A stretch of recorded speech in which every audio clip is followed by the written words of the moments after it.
Despite the gender-locked classes, Darkness Rises is an amazing-looking RPG with both single-player missions and real-time multiplayer PvP. The combat is fast-paced, it's fluid, and I've never seen anything as awesome in an RPG on mobile before.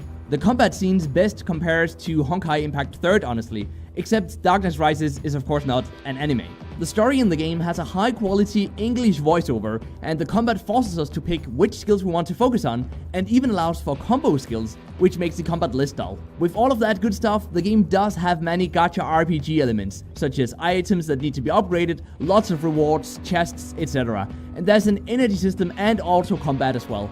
Overall, the real-time combat does entice me, and the combat is badass enough that I would definitely recommend checking this game out. The game requires online access, takes up 1.49 GB of space, is out on Android and iOS, and my final verdict, as I said before, is that you should definitely play it.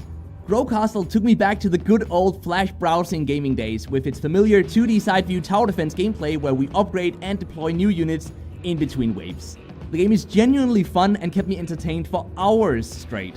And although the combat gets a bit repetitive, all the upgrades and constant progression kept me hooked. And there's a lot more to this game than can be explained in a few sentences, so be sure to watch the full video for more details. The monetization is pretty nice too, the incentivized ads are not too intrusive, and the free premium currency is rewarded after every battle. Buying more will make you progress quicker, but I never felt stuck nor forced to buy anything. The game can be played offline, takes up 113 MB of space, is out on Android and iOS, and my final verdict is that you should definitely play it.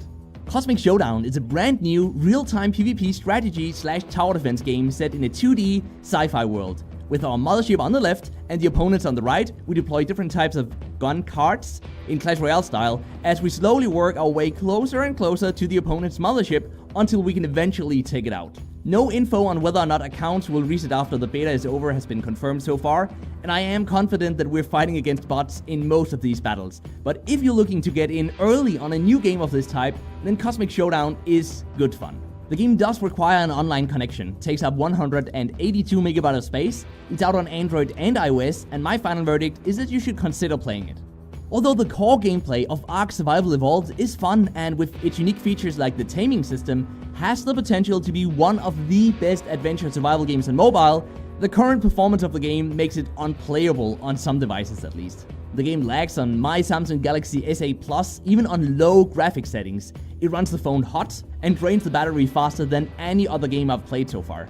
And some of the swipe control mechanics are honestly just not very well thought out. There is both a single-player and multiplayer mode, however, which is rare for a survival game on mobile, and with some optimizations, the game could become really great. The monetization doesn't ruin the game either, as it focuses primarily on experience speed boosts. The game requires online access, it takes up 2.12 GB of space, it's out on Android and iOS right now, and my final verdict is that you might want to stay away from this one until they get the game optimized properly at least.